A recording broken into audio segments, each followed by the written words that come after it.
भरोसा ही तो नहीं है। Hello students, welcome to Ram academy. This is your Nikita ma'am.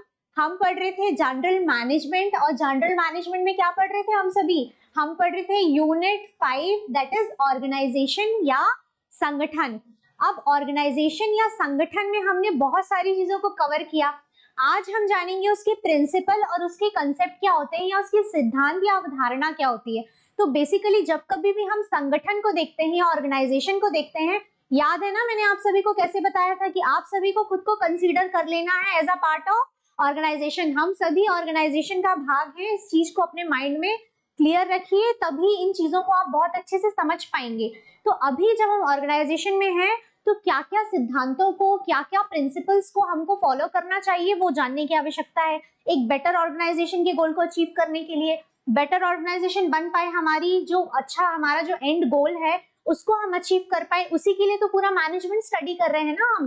तो देखिए, अगर हम देखते हैं प्रिंसिपल ऑफ मैनेजमेंट या प्रिंसिपल ऑफ ऑर्गेनाइजेशन की बात करें हम, या सिद्धांतों की बात करते हैं किसी भी संगठन के, तो बेसिक कुछ सिद्धांत होते हैं जिनको कि फॉलो करके आपकी ऑर्गेनाइजेशन जो है वो बेटर परफॉर्म कर सकती है। तो उस सिद्धांतों में आपका जो सबसे पहला सिद्धांत आता है वो क्या आता है? यूनिफॉर्मिटी ऑफ इन ऑब्जेक्टिव्स, या उद्देश्यों में एक रूपता। बेसिकली यहाँ पर बोला क्या जा रहा है? बेसिकली यहाँ पर ये बोला जा रहा है, देखिए ऑर्गेनाइजेशन है, ऑर्गेनाइजेशन में मल्टीपल टास्क आर देयर, बहुत सारे टास्क हो रहे हैं, अलग अलग डिपार्टमेंट्स हैं, अलग अलग विभाग हैं। अब सभी का क्या होता है कि एंड गोल क्या है? ऑर्गेनाइजेशन के गोल को फुलफिल करना, ऑर्गेनाइजेशन के गोल को अचीव करना। बट डिफरेंट डिफरेंट डिपार्टमेंट्स में डिवाइडेड है, विभागों में विभाजित है। वो सारे डिपार्टमेंट्स का अपना अपना एक गोल सेट हो जाता है। तो अल्टीमेटली करना क्या है? उस मेन गोल के लिए काम करना है। लेकिन छोटे छोटे जो एम्स हैं वो सभी के बन जाते हैं, लेकिन सब अपने गोल्स बना सकते हैं, डेफिनेटली बना सकते हैं। हर डिपार्टमेंट को अपना ऑब्जेक्टिव सेट करना होगा कि उसका क्या गोल है फाइनली, लेकिन हमें कभी भी मेन गोल को भूलना नहीं है। तो जितने भी डिपार्टमेंट्स हैं, जितने भी विभाग हैं, उन सभी में एक समानता होनी चाहिए। उन सभी में क्या होना चाहिए? एक समानता होनी चाहिए और एक रूपता होनी चाहिए। एक रूपता कैसे आएगी? जब सारे डिपार्टमेंट्स, जितने भी डिपार्टमेंट्स हैं, सब मिलकर के किसके विषय में सोचेंगे? ऑर्गेनाइजेशन के विषय में सोचेंगे। क्योंकि ऑर्गेनाइजेशन कैसे बनती है? अलग अलग डिपार्टमेंट से। बेसिकली ऑर्गेनाइजेशन जो है वो कैसे बनती है? जिसमें अलग अलग डिपार्टमेंट्स होते हैं ना, HR डिपार्टमेंट होता है, ठीक है, मार्केटिंग डिपार्टमेंट होता है, या फाइनेंस डिपार्टमेंट होता है, R&D होता है, IT डिपार्टमेंट होता है, ऐसे ऐसे अलग अलग डिपार्टमेंट्स आर देयर ना। अब ये जितने भी डिपार्टमेंट्स हैं, ये सारे डिपार्टमेंट्स का जो गोल है, जो ऑब्जेक्टिव है, वो सब किसके टुवर्ड्स होना चाहिए? ऑर्गेनाइजेशन के गोल के टुवर्ड्स होना चाहिए। तो इन सब में एक रूपता होगी तो हम अचीव कर पाएंगे ना बेटर गोल को। तो हम अपने अपने एम अलग अलग डिपार्टमेंट्स जरूर सेट करेगा, लेकिन मेन ऑब्जेक्टिव को नहीं भूलेगा। इसलिए इन सब में एक समानता होगी उस गोल को ध्यान में रखने की। अभी आप समझ पाए कि जो फर्स्ट प्रिंसिपल हमने बोला है, क्या बोला है?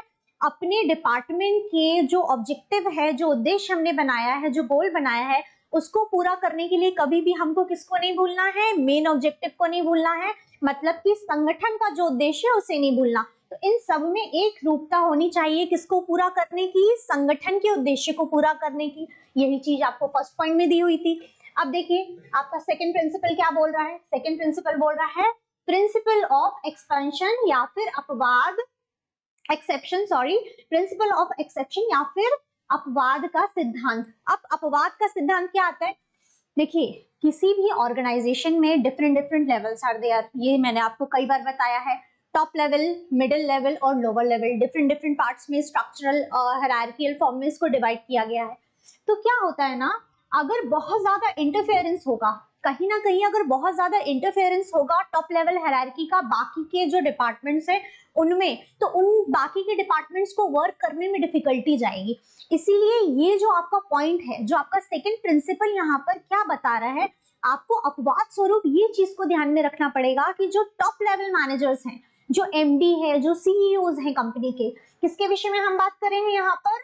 जो टॉप लेवल मैनेजर्स हैं, जो MD है कंपनी के, CEOs हैं, उनको बहुत ज्यादा इंटरफेयर नहीं करना चाहिए बाकी के डिपार्टमेंट्स में, या जो डे टू डे एक्टिविटीज होती हैं। उससे क्या ड्रॉबैक होता है कि अगर वो ज्यादा इंटरफेयर करेंगे तो बाकी के लोगों का मोरल भी डाउन हो जाएगा, कहीं ना कहीं उन्हें लगेगा कि शायद वर्किंग उतनी अच्छी नहीं कर पा रहे हैं, उससे वो डिमोटिवेट हो जाएंगे, और अगर उनका मोरल डाउन होगा तो वर्क एफिशिएंसी कम हो जाएगी। सारी चीजें एक दूसरे से इंटर रिलेटेड है या नहीं है स्टूडेंट्स? डेफिनेटली इंटर रिलेटेड है।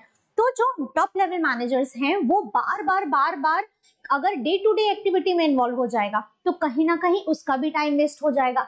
इसीलिए इंपॉर्टेंट क्या है कि कुछ चीजों को इग्नोर किया जाए, कुछ चीजों में बहुत ज्यादा इन्वॉल्वमेंट ना रखा जाए। इसीलिए यहाँ के लिए जो आपको बेसिक चीजें याद रखनी है वो क्या रखनी है कि टॉप लेवल जो मैनेजर्स हैं वो इंटरफेयर उनका कैसा हो, बहुत ही कम हो, इवन नेग्लिजिबल टाइप का उनका इंटरफेयर हो बाकी के डिपार्टमेंट्स में। क्लियर है आप सभी को? अब देखिए नेक्स्ट पॉइंट आपका आता है, third point, that is principle of efficiency या कुशलता का सिद्धांत। अब हम सभी ऑर्गेनाइजेशन में काम करते हैं तो किसी लिए काम कर रहे हैं? ऑर्गेनाइजेशन के गोल के लिए, ये आप सभी जानते हैं। लेकिन यहाँ पर रिसोर्सेज क्या क्या अवेलेबल हैं? Managerial resources are available, human resources are available, material चीजें हैं, बहुत सारी डिफरेंट चीजें मिलकर के ऑर्गेनाइजेशन बनती है ना। ऑर्गेनाइजेशन कैसे रन होती है? ऑर्गेनाइजेशन में आपको ह्यूमन रिसोर्स चाहिए, प्लस जो भी, अगर आप प्रोडक्शन वाली यूनिट है, आपकी जो संगठन है वो किसी चीज का प्रोडक्शन कर रही है तो उसमें आपके पास प्रोडक्ट रिलेटेड चीजें होंगी, रॉ मटेरियल होगा, मैन्युफैक्चरिंग जो भी आइटम्स होंगी, मशीनरीज होगी, सारी चीजें होंगी। इन सभी के बीच में कोऑर्डिनेशन मेंटेन करना है आपको। अब यहाँ पर सवाल ये आता है कि भाई एफिशिएंसी के साथ काम करना है के लिए बोला गया है, तो जितनी भी रिसोर्सेज हैं आपकी, चाहे वो आपकी मैनेजरियल रिसोर्सेज हैं, मटेरियल रिसोर्सेज हैं, सारी चीजों का आप बेस्ट यूटिलाइजेशन करें। अगर बात करें हम मटेरियल रिसोर्सेज की, आपके पास जो भी रॉ मटेरियल है या जो भी मैन्युफैक्चरिंग यूनिट में जो भी मशीनरी है उनका आप ऑप्टिमम यूटिलाइजेशन करें, कुशलता के साथ प्रयोग करें। ऐसा नहीं ना कि हमने आज मशीनरी ली है और हम इतना रफ यूज कर दें उस मशीनरी का कि कल वो हमारे काम ही ना आ पाए। होता है ना, अगर आप प्रॉपर वे में, अगर आप एग्जांपल के थ्रू समझिए, अगर आपने कोई गाड़ी खरीदी, आपने अगर कार ली है फॉर एग्जांपल, या आपने कोई स्कूटी ली है, बाइक ली है, कुछ भी ली है, अगर आपने कोई गाड़ी बाय की है, अगर आप उस गाड़ी की servicing time to time maintain करते रहेंगे, उसको, अगर वन हैंडेड गाड़ी, हमने हमेशा सुना होगा ना कि अगर वन हैंडेड गाड़ी होती है तो उसकी कंडीशन बेटर होती है, क्योंकि आपने उसको मेंटेन किया तो वो गाड़ी आपकी लॉन्ग टर्म तक अच्छा आपको रिजल्ट देगी। वो गाड़ी का आपने कैसा यूज किया? आपने उसका ऑप्टिमम यूटिलाइजेशन किया, कुशलता के साथ आपने उसका प्रयोग किया। लेकिन अगर आपने क्या किया, मल्टीपल लोगों ने उसको यूज किया, उसका रफली यूज किया, आपने प्रॉपर टाइम टू टाइम उसकी सर्विसिंग नहीं कराई, तो वो गाड़ी आपको लॉन्ग रन के लिए साथ आपका नहीं देगी। तो इसी तरीके से संगठन या ऑर्गेनाइजेशन में जितने भी रिसोर्सेज हैं, इवन वो मटेरियल रिसोर्सेज हो या आपकी ह्यूमन रिसोर्सेज हो, किन दो रिसोर्सेज पे मैं यहाँ पर फोकस कर रही हूँ? मटेरियल, और किन रिसोर्सेज की हम बात कर रहे हैं? जो मटेरियल रिसोर्सेज हैं वो, और जो ह्यूमन रिसोर्सेज हैं वो, दोनों चीजें, मटेरियल और ह्यूमन रिसोर्सेज का आपको कैसा यूज करना है? कुशलता के साथ प्रयोग करना है। जितने भी एम्प्लॉइज हैं उनका आप बेटर आउटपुट पाने के लिए उनको मोटिवेट करेंगे, बेटर आउटकम मिल पाए जिनसे उनकी वर्क एफिशिएंसी इंप्रूव हो।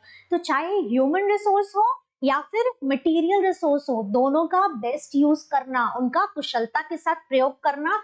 अगर उनकी वर्किंग इफेक्टिव होगी, एफिशिएंट होगी, तो कहीं ना कहीं ऑर्गेनाइजेशन की जो ग्रोथ होगी वो भी काफी अच्छी होगी, और इफेक्टिव वे में आप चीजों का यूज करते हुए आप बहुत अच्छा रिजल्ट पा पाएंगे। तो इसलिए आप समझ पाए इस पॉइंट को? क्लियर है ना आप सभी को? अब देखिए हम नेक्स्ट पॉइंट देखते हैं।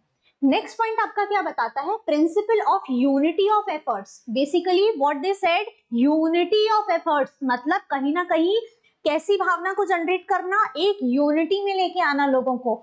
सुना है ना आप सभी ने? देखिए, सहभागिता का सिद्धांत या यूनिटी ऑफ एफर्ट्स। अब अगर जितने भी एम्प्लॉइज वर्क कर रहे हैं, जितने भी एम्प्लॉइज आपकी कंपनी में हैं, एम्प्लॉयर्स हैं, अगर वो सब एक यूनिटी में काम करते हैं तो कहीं ना कहीं उनके बीच का कोऑर्डिनेशन अगर अच्छा रहता है तो रिजल्ट कैसा मिलेगा आपको? पॉजिटिव रिजल्ट मिलेगा। पॉजिटिव रिजल्ट मिलने से क्या होगा? आपकी जो ऑर्गेनाइजेशन है वो बेटर ग्रो करेगी, और बेटर ग्रो करेगी तो उसकी जो प्रॉफिट अर्निंग होगी वो कैसी होगी?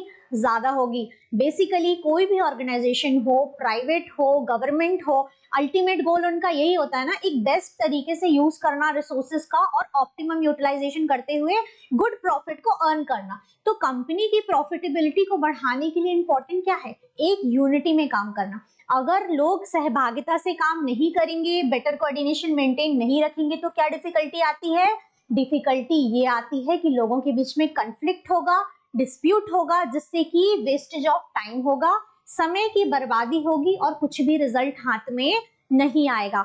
होता है ना, अधिकतर हम सभी ने जब कभी भी, आप इसे इस उदाहरण के माध्यम से समझिए कि जब कभी भी लोगों का विवाद होता है अगर किसी से, अगर कोर्ट केस चलता है तो कितने सालों साल लग जाते हैं। हो सकता है जिस लैंड के लिए वो केस चल रहा हो सालों साल, उस लैंड की वैल्यू ही ना रह जाए बाद में। ऐसा भी होता है कई केसेस में। तो आप समझ सकते हैं विवाद करने से कभी भी किसी चीज का रिजल्ट अच्छा नहीं मिलता। इसीलिए वो डिस्प्यूट ही ना आए लोगों के बीच में, सब एक साथ मिल करके पॉजिटिव वे में काम करें, हेल्दी वे में काम करें। तो कैसे काम करें? यूनाइट होके काम करें। इस प्रिंसिपल की बहुत ज्यादा इंपॉर्टेंस होती है। इसीलिए कोऑर्डिनेशन टॉपिक को भी हमने बेटर वे में पढ़ा था, विथ कोऑर्डिनेशन की टेक्निक्स भी इवन हमने पढ़ी थी। तो ये चीज यहाँ पर बहुत काम आएगी। यूनिटी को मेंटेन करने के लिए क्या करना पड़ेगा? इनके बीच में एक बेटर कोऑर्डिनेशन जनरेट करना पड़ेगा। क्लियर है आप सभी को? अब देखिए नेक्स्ट पॉइंट में है स्टेबिलिटी एंड फ्लेक्सिबिलिटी, स्थायित्व और लोच या फ्लेक्सिबिलिटी। अब देखिए यहाँ पर स्टेबिलिटी भी बोल रहे हैं और फ्लेक्सिबिलिटी भी बोल रहे हैं। एक कंफ्यूजन जनरेट हुआ माइंड में? क्यों कंफ्यूजन जनरेट होने की जरूरत है? बिल्कुल भी नहीं है। कोई भी ऑर्गेनाइजेशन जब कभी भी कोई बिजनेस ओपन करता है तो क्या वो इसलिए करता है कि आज ओपन किया कल बंद हो जाए? ऐसा कभी भी नहीं होता ना। हमको बिजनेस कैसा चाहिए? लॉन्ग रन के लिए चाहिए। आपने कुछ ना कुछ टारगेट सेट किया होगा ना अपने बिजनेस का कि 3 ईयर 5 ईयर में हमारा बिजनेस जो है वो इस टारगेट को, इतना टर्नओवर हो जाए, इतना प्रॉफिट अर्न हम कर लें, जो कैपिटल लगाया वो तो मिले ही मिले, साथ में हम प्रॉफिट भी अर्न कर लें। तो स्टेबिलिटी तो हमें चाहिए ही चाहिए ऑर्गेनाइजेशन में। अब स्टेबिलिटी को मेंटेन रखने के लिए number of factors are there, बहुत सारे फैक्टर्स होते हैं। अगर आप अपने बिजनेस को लॉन्ग रन में स्टेबिलिटी मेंटेन करना चाहते हैं तो आप क्या करेंगे? आप जो उसके बेसिक एलिमेंट्स हैं जो मैंने आपको बताए थे, आप एक्सटर्नल और इंटरनल जो एनवायरनमेंट है उसका स्टडी करते रहेंगे कि एक्सटर्नली एनवायरनमेंट में क्या क्या चेंजेस हो रहे हैं और इंटरनली एनवायरनमेंट में क्या क्या चेंजेस हो रहे हैं, और उनके साथ हम एक बेटर कोऑर्डिनेशन मेंटेन रखेंगे। जो भी न्यू टेक्निक्स आएंगी, जो भी न्यू टेक्नोलॉजी आएगी, जो भी न्यू चेंजेस आएंगे, उनके लिए अडेप्टेबिलिटी रखेंगे। अगर हम अडेप्टेबिलिटी रख रहे हैं, न्यू चेंजेस को अडेप्ट कर रहे हैं और कर पा रहे हैं न्यू चेंज में अपने आप को भी तैयार, तो फिर हम क्या कर पाएंगे? फ्लेक्सिबिलिटी को मेंटेन कर पाएंगे। तो कहीं ना कहीं अगर हमको स्टेबिलिटी रखनी है, स्थायित्व बना के रखना है संगठन का, तो हमको कैसा रहना पड़ेगा? फ्लेक्सिबल भी रहना पड़ेगा। हम रिजिड होकर के कोई भी काम नहीं कर सकते। अब देखिए आपके लिए छोटा सा उदाहरण, हमारी क्लासेस पहले ऑफलाइन हुआ करती थी लेकिन अभी ऑनलाइन भी अवेलेबल है। ये तो बेस्ट एग्जाम्पल है ना। हमने भी तो अपने आप को फ्लेक्सिबल किया। पहले हम डायरेक्टली क्लास में इंटरेक्ट कर रहे थे, आपने भी किया 100%। आप भी पहले क्लास में आकर के स्टडी कर रहे थे, बट अभी आप ऑनलाइन मीडियम के थ्रू स्टडी कर रहे हैं। तो फ्लेक्सिबिलिटी लेकर के आए ना आप। तो कहीं ना कहीं ऑर्गेनाइजेशन में भी इस चीज की बहुत इंपॉर्टेंस है। अगर आप फ्लेक्सिबल हैं तो आप लॉन्ग रन के लिए बहुत अच्छा टारगेट जो आपने सेट किया है उसको अचीव कर पाएंगे, अदरवाइज फिर बिजनेस का डाउनफॉल ही आएगा। तो अभी आप समझ पाइए प्रिंसिपल क्यों इंपॉर्टेंट है। अभी देखिए नेक्स्ट पॉइंट आपका लिखा हुआ है ऑर्गेनाइजेशनल बैलेंस या फिर संरचनात्मक संतुलन। ऑर्गेनाइजेशन का स्ट्रक्चर कैसा होता है? Different levels are there. भूले तो नहीं है आप सभी? कैसा स्ट्रक्चर होता है ऑर्गेनाइजेशन का? ऑर्गेनाइजेशन का अगर हम संरचना की बात करें तो हमने बार बार देखा है ना इसे, टॉप लेवल, मिडिल लेवल और लोअर लेवल। देखा है या नहीं देखा है? और ये एक सुपरवाइजरी लेवल काइंड ऑफ होता है, यहाँ पे अदर एम्प्लॉइज या वर्कर्स आते हैं।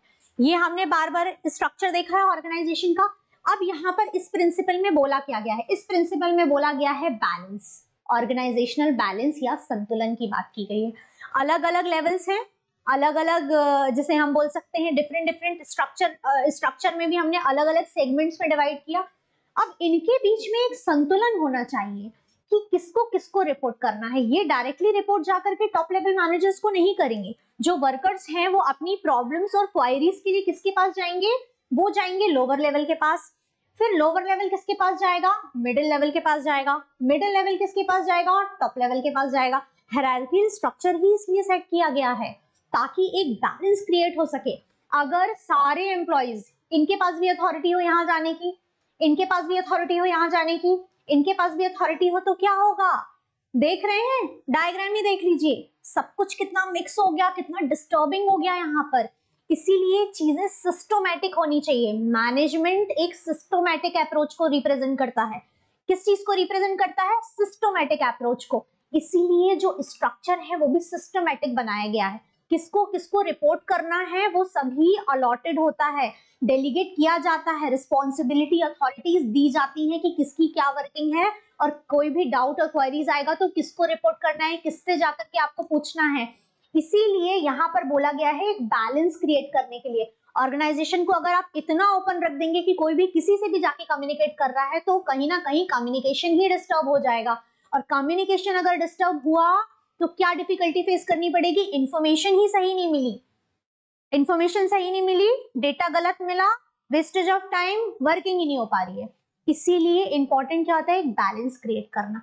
डिफरेंट डिपार्टमेंट्स में किसको किसको रिपोर्ट करना है, अपनी क्वायरीज के लिए आपको किसको जाके पूछना है, किसको रिपोर्ट करना है, किस किस से जाकर के क्या क्या आप क्वेश्चन पूछ सकते हैं, कितने आपका जोन क्या है वो आपको पता होना जरूरी है। ये जो जोन हमने सेट किया है, जो डिपार्टमेंट हमने सेट किया है, ये स्ट्रक्चर ही एक बैलेंस को क्रिएट करने के लिए किया गया है। इसी चीज का हम ध्यान रखते हैं ऑर्गेनाइजेशन में। Next is principle of certainty या फिर निश्चितता का सिद्धांत। अगर हम प्रिंसिपल ऑफ सर्टेनिटी की बात करते हैं या निश्चितता के सिद्धांत की बात करते हैं तो क्या होता है, ऑर्गेनाइजेशन में कुछ जो चीजें होती हैं वो सर्टेन होती हैं, like each and every activity, जितनी भी एक्टिविटीज हैं वो सारी एक्टिविटीज जो है वो किस पर कॉन्सेंट्रेट होनी चाहिए, ऑर्गेनाइजेशन के गोल के लिए। किसके टुवर्ड्स होती हैं सारी एक्टिविटीज, एक्टिविटीज होती हैं towards the organisation goal, towards the achieving of organisation गोल।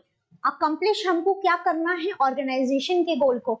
इसीलिए यहाँ पर आपको कुछ चीजें तो माइंड में डे वन से ही क्लियर हैं कि वो चीजें निश्चित हैं कि हमको इंडिविजुअल गोल की तरफ ध्यान ना देते हुए किस पर ध्यान देना है, ऑर्गेनाइजेशन की गोल की तरफ ध्यान देना है। ये चीज सर्टेन है, ये चीज फिक्स है, आपका टारगेट आपको क्लियर है कि क्या फिक्स है, क्या निश्चितता है, सर्टेनिटी क्या है कि अल्टीमेटली हमको किस चीज को अकम्प्लिश करना है, ऑर्गेनाइजेशन की गोल को अकम्प्लिश करना है। अगर ये क्लियर है ना तो आपके अंदर बहुत सी चीजें की क्लियरिटी होगी। आप इंडिविजुअली डिपार्टमेंट पर अगर काम भी कर रहे हैं ना तो आप इंडिविजुअल गोल के लिए, इंडिविजुअल डिपार्टमेंट के लिए काम नहीं करोगे केवल, आप ऑर्गेनाइजेशन के पूरे ओवरऑल ऑर्गेनाइजेशन को ध्यान में रखते हुए वर्क करेंगे और वही वर्क आपका इफेक्टिव वर्क होगा। अगर आप सीमित कर देंगे ना खुद को तो कभी भी बहुत बड़ा कुछ अचीव नहीं कर पाएंगे और वर्किंग भी उतनी प्रॉपर नहीं होती है। इसीलिए कुछ चीजें आपको फिक्स होनी चाहिए। लाइक आपको एग्जाम देना है तो आपके माइंड में एक सर्टेनिटी, एक क्लियर है कि पटवारी की परीक्षा है हमारी मार्च में, तो आप किस चीज के लिए तैयारी कर रहे हैं, पटवारी के लिए तैयारी कर रहे हैं। तो ये तो सर्टेनिटी है ना कि मार्च में आपका एग्जाम होने वाला है।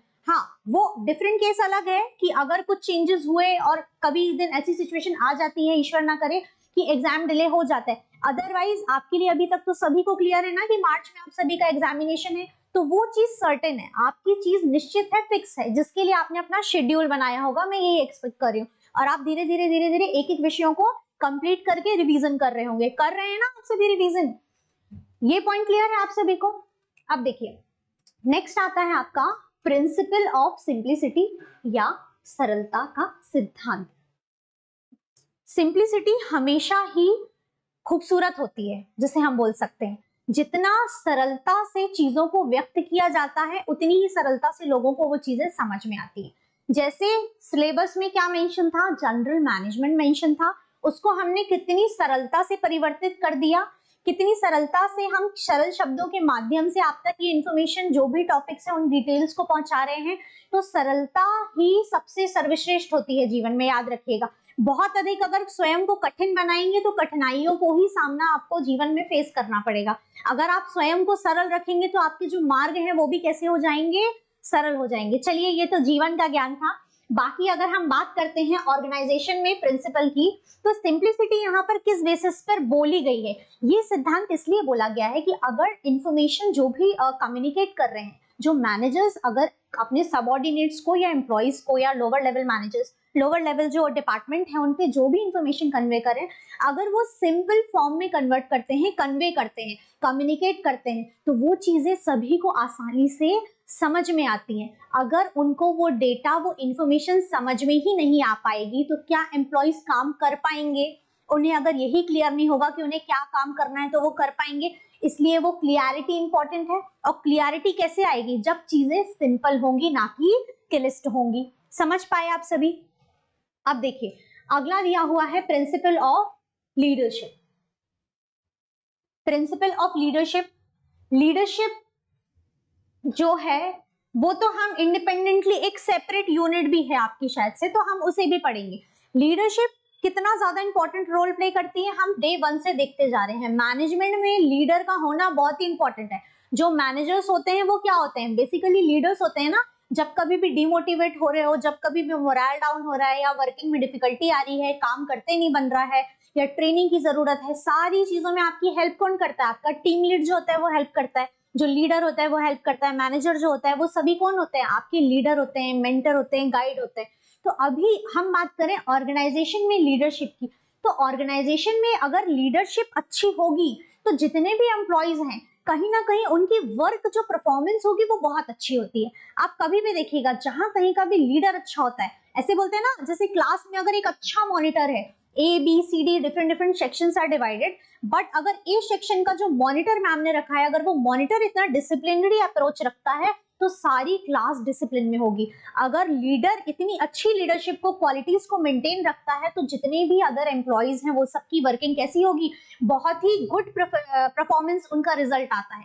इसीलिए लीडरशिप अच्छी होना बहुत अधिक आवश्यक है, ताकि जब जब कभी आवश्यकता पड़े तो वो लीडर आपके डाउट्स को क्लियर करे, आपको मोटिवेट कर सके और क्या कर सके? ऑर्गेनाइजेशन की ग्रोथ के लिए काम कर सके। इसीलिए leadership plays a very important role. अब नेक्स्ट आता है प्रिंसिपल ऑफ पर्सनल क्वालिफिकेशन, या फिर योग्यता का सिद्धांत, या तो फिर हम याद कर रहे हैं पर्सनल क्वालिफिकेशन की। अब ऑर्गेनाइजेशन में क्या होता है? पर्सनल क्वालिफिकेशन से बेसिकली क्या मीनिंग है? अगर आपको वर्किंग के लिए अलॉट करना है, वर्क अलॉट करते हैं ना, किसकी क्या रिस्पॉन्सिबिलिटी है, कौन किस डिपार्टमेंट के लिए काम करेगा, तो आप खुद सोच के देखिए। अगर कोई मैकेनिकल इंजीनियर है तो उसको हम मैकेनिकल इंजीनियरिंग का जो फील्ड होगा, स्पेसिफिक जो उसकी स्ट्रीम होगी, हम उसको उस डिपार्टमेंट की वर्किंग देंगे। अगर किसी ने कंप्यूटर साइंस स्टडी किया है तो हम उसको जो भी सॉफ्टवेयर रिलेटेड वर्किंग होगी, IT डिपार्टमेंट होगा, हम उसको वो अलॉट करेंगे। डिफरेंट डिफरेंट डिपार्टमेंट्स होते हैं ना, किसी को मार्केटिंग का, सेल्स का बहुत अच्छा नॉलेज है तो हम उसको मार्केटिंग डिपार्टमेंट अलॉट करेंगे। तो जिसको जैसा एक्सपीरियंस और नॉलेज है, चाहे वो उसकी स्टडी के थ्रू हो या उसके प्रीवियस कंपनी के एक्सपीरियंस के थ्रू हो, जिसको जिस चीज का नॉलेज है, परफेक्ट पर्सन को परफेक्ट वर्क अलॉट कराना, सही व्यक्ति को सही काम का अलॉटमेंट कराना ही आपका क्या कहलाता है? आपका कहलाता है पर्सनल क्वालिफिकेशन के अंदर आता है। जो कि जिस व्यक्ति ने जैसा अध्ययन किया है या फिर जिस प्रकार का अनुभव लिया है, उसके अनुरूप उसको काम अलॉट करना। इससे क्या होता है ना, कि अगर उसको एक्सपीरियंस है उस स्पेसिफिक फील्ड में, या तो उसने स्टडी किया तो उसको नॉलेज है और वो उस पर्टिकुलर फील्ड में बहुत अच्छी वर्किंग को कर पाएगा। क्लियर है ये आप सभी को? अब देखिए, ये थे बेसिक प्रिंसिपल। अब हम बात करते हैं कंसेप्ट ऑफ ऑर्गेनाइजेशन की। अगर हम कंसेप्ट ऑफ ऑर्गेनाइजेशन देखते हैं तो इसकी जो संगठन की अवधारणा है उसको 2 पार्ट्स में हमने डिवाइड किया है। वन इज संगठन एक प्रक्रिया के रूप में, या ऑर्गेनाइजिंग इज अ प्रोसेस, एक प्रोसेस के फॉर्म में बताया हमने। और another one is organising as a structure, या फिर ढांचे के रूप में या स्ट्रक्चर के रूप में। अब ऑर्गेनाइजेशन तो ऑर्गेनाइजेशन है, संगठन है, संगठन के ही विभिन्न आयामों को देख रहे हैं। अवधारणा के रूप में यदि हम उसको देखते हैं तो कितने भागों में हमने डिवाइड किया? 2 पार्ट्स में। प्रोसेस है, हमने शुरू फंक्शंस रन करने पड़ेंगे। डिफरेंट डिफरेंट फंक्शंस को रन करने के लिए आपको एक प्रॉपर स्ट्रक्चर चाहिए, आपको एक प्रॉपर संगठन चाहिए, जिसके द्वारा आप क्या कर पाएंगे? उन विभिन्न कार्यों को, उन विभिन्न जितने भी फंक्शंस हैं उनको आप रन करा पाएंगे, क्योंकि आप वहां पर एम्प्लॉइज को हायर करेंगे, जो भी रिक्वायर्ड डेटा है उसको आप कलेक्ट करेंगे। अगर आपकी प्रोडक्शन कंपनी है तो आप raw material, manufacturing unit, wholesaler, retailer, जितनी भी चीजें आपको आवश्यकता है, आपने जो भी आपका बिजनेस का प्लान है, जो भी स्ट्रक्चर है, उसके अनुरूप आप क्या करेंगे? सारी चीजों का कलेक्शन करेंगे। सब कुछ कलेक्ट करने के बाद उसमें एक एक स्टेप आप फॉलो करेंगे। सबसे पहले अगर बिजनेस आपने प्लान किया है तो आप क्या करते हैं? आप कैपिटल आपके पास होनी चाहिए, आप लैंड लेंगे, आपके पास कैपिटल होगा तभी आप लैंड लेंगे ना, आपके पास कैपिटल होना चाहिए, लैंड लेंगे, आप इन्वेस्ट करेंगे, वहां पर बिल्डिंग कंस्ट्रक्ट कर पाएंगे, उसके बाद फिर जो जो एम्प्लॉयज रिक्वायर्ड हैं आप उनको हायर करेंगे, जो भी मशीनरी रिक्वायर्ड है उनको एस्टेब्लिश कराएंगे वहां पर। तो ऐसे कर करके आप एक एक स्टेप रखते जा रहे हैं ऑर्गेनाइजेशन के सेटअप में। तो अगर हम ऑर्गेनाइजेशन की अवधारणा देखें तो हम कर क्या रहे हैं ऑर्गेनाइजेशन में? ऑर्गेनाइजेशन में हम एक सीढ़ियों को चढ़ रहे हैं, एक स्टेप चढ़ते जा रहे हैं। सबसे पहले हमने लैंड लिया, लैंड लेने के बाद हमने बिल्डिंग कंस्ट्रक्ट कराई, बिल्डिंग का कंस्ट्रक्शन होने के बाद जो भी मशीनरी रिक्वायर्ड थी हमने वो सेटअप की, मशीनरी के सेटअप होने के बाद जो भी रॉ मटेरियल रिक्वायर्ड है हमने उसका ऑर्डर दिया, और हमने जो भी एम्प्लॉयज रिक्वायर्ड है वो सब एम्प्लॉयज को हायर किया। तो आपने एक स्टेप किया, एक स्टेप फिर अनदर। तो ये जितने भी स्टेप्स हैं, डिफरेंट स्टेप्स मिलकर के क्या बनते हैं? Step 1 + 2 + 3 + 4 + dash dash dash infinity तक जितने भी स्टेप्स आपकी ऑर्गेनाइजेशन में आप फॉलो कर रहे हो, ये सब क्या हुए? ये सब हुए प्रोसेस। तो ऑर्गेनाइजेशन एक प्रोसेस है। समझ पाए आप सभी किस प्रकार से इसको मैंने प्रोसेस बोला है? अब देखिए अगला पॉइंट आपका क्या था? स्ट्रक्चर। बेसिकली अगर हम प्रोसेस भी देख रहे थे तो हम स्ट्रक्चर देख रहे थे ना, हम एक स्ट्रक्चर खड़ा कर रहे थे कहीं ना कहीं ऑर्गेनाइजेशन में। ऑर्गेनाइजेशन में स्ट्रक्चर में जो बेसिकली यहाँ पर मीनिंग बताया गया है अवधारणा में, जो डिफरेंट जो राइटर्स थे उन्होंने स्ट्रक्चर का मीनिंग यहाँ पर ऐसे बताया है कि ऑर्गेनाइजेशन में अलग अलग डिपार्टमेंट्स होते हैं या नहीं होते हैं? अलग अलग डिपार्टमेंट्स होते हैं, अलग अलग विभाग होते हैं। वो सभी विभाग डिफरेंट जो विभाग हैं वो सभी विभाग ही क्या होते हैं? ऑर्गेनाइजेशन का स्ट्रक्चर बनाते हैं। एक ऑर्गेनाइजेशन के स्ट्रक्चर में डिफरेंट डिपार्टमेंट्स आर देयर। जो हमने हायरार्की पढ़ी है, ये हायरार्की बहुत ज्यादा इंपॉर्टेंट है, इसीलिए बार बार आती है क्योंकि ऑर्गेनाइजेशन होता ही ऐसा है। इसमें आपने जितने भी लेवल्स पढ़े हैं ना, इस टॉपिक को हम इन डिटेल जब स्टडी करेंगे तो हम ये सारे लेवल्स को सेपरेटली स्टडी करेंगे। तो अब देखिए आपने जितने भी लेवल्स पढ़े तो ये सब कुछ क्या है? ऑर्गेनाइजेशन का स्ट्रक्चर है ना, एक ढांचा है। क्योंकि हमने अलग अलग डिपार्टमेंट्स, ये तो एक पैटर्न था। अब डिफरेंट पैटर्न में आप देखेंगे तो किस तरीके से होती है ऑर्गेनाइजेशन। ऑर्गेनाइजेशन होती है, ऑर्गेनाइजेशन में अलग अलग डिपार्टमेंट होता है। IT डिपार्टमेंट होता है, फाइनेंस डिपार्टमेंट होता है, मार्केटिंग डिपार्टमेंट होता है, रिसर्च एंड डेवलपमेंट R&D होता है या नहीं होता है? बताइए। HR डिपार्टमेंट होता है। अब ये जितनी भी डिपार्टमेंट है ये क्या दिख रहा है आपको? एक प्रकार की आपको ढांचे दिखाई दे रहे हैं। अलग अलग विभाग ही अलग अलग ढांचे हैं और ये सभी कुछ क्या हो गया? ऑर्गेनाइजेशन का स्ट्रक्चर हो गया। इस स्ट्रक्चर को हम इन डिटेल भी पढ़ेंगे कि किस किस में कौन कौन से लोग आते हैं, क्या क्या तरीके से इसको और डिटेल में डिवाइड किया गया, उन बारीकियों को भी हम अध्ययन करेंगे। इतना जो भी हमने समझा बेसिक इंट्रोडक्शन आप सभी को क्लियर है?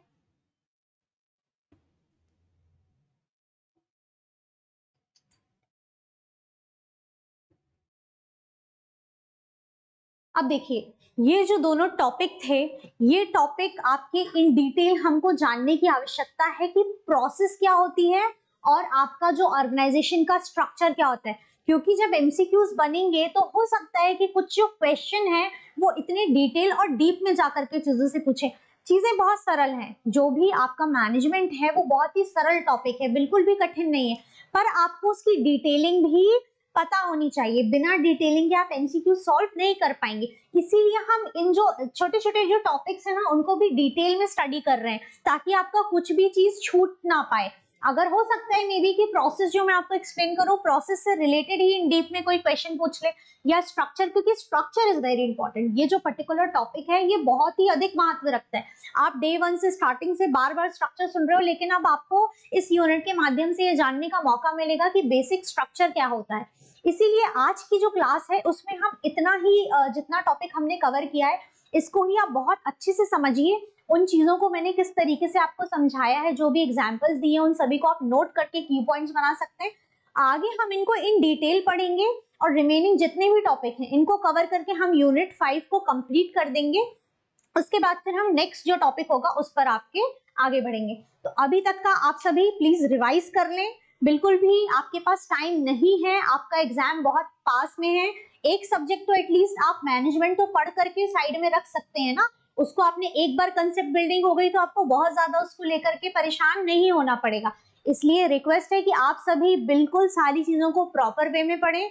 जितनी पीडीएफ्स हैं आप उनको डाउनलोड कर सकते हैं, एमसीक्यूज भी आपके सॉल्व होंगे। चलिए आज